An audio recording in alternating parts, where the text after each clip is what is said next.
About his older brother, who was shot by police. Did he have radical ties overseas?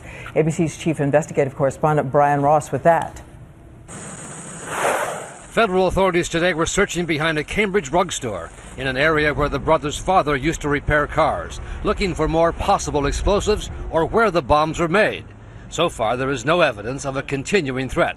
The FBI also wants to question Tamerlan's wife, seen over the weekend leaving the family apartment. A Rhode Island native, she converted to Islam and changed her name from Catherine to Karima. Because she lived in the same Cambridge apartment, where authorities believe the two brothers hatched their plot, she could provide clues about whether others were involved.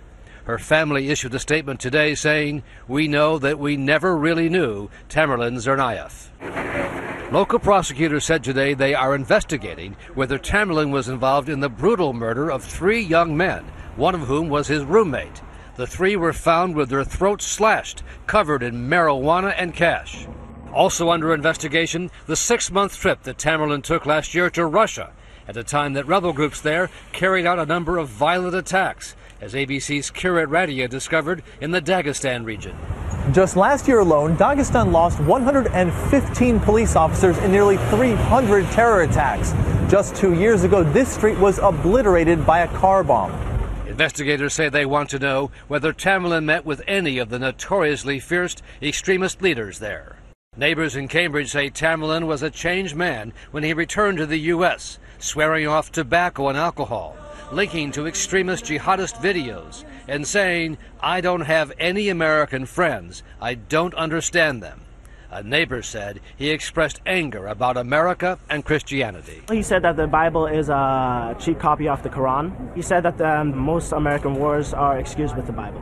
Today, the mother of the 2 brothers told ABC News from Russia that Tamerlan was always the leader of her 2 boys, and that after the bombing, he called her to say, "Everything is okay, thanks to Allah."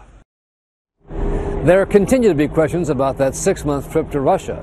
The FBI had interviewed Tamerlan before he went at the request of Russia, who thought he was a possible terrorist. But the FBI did not become aware he made the trip, apparently because his name was misspelled on the flight manifest. And so there was no follow-up by the FBI, Diane. It was a misspelling. But Brian, I hear you have late word on possible ties overseas? The continued information coming from the hospital bed in the interview there, according to sources talking to ABC News, is that there is no direct tie to any overseas operation, either from Chechnya or Al-Qaeda. This is primarily a self-radicalization. They learned all they knew from the internet. All right, Brian Ross, who's been reporting this story nonstop. Thanks to you and the whole team, Brian.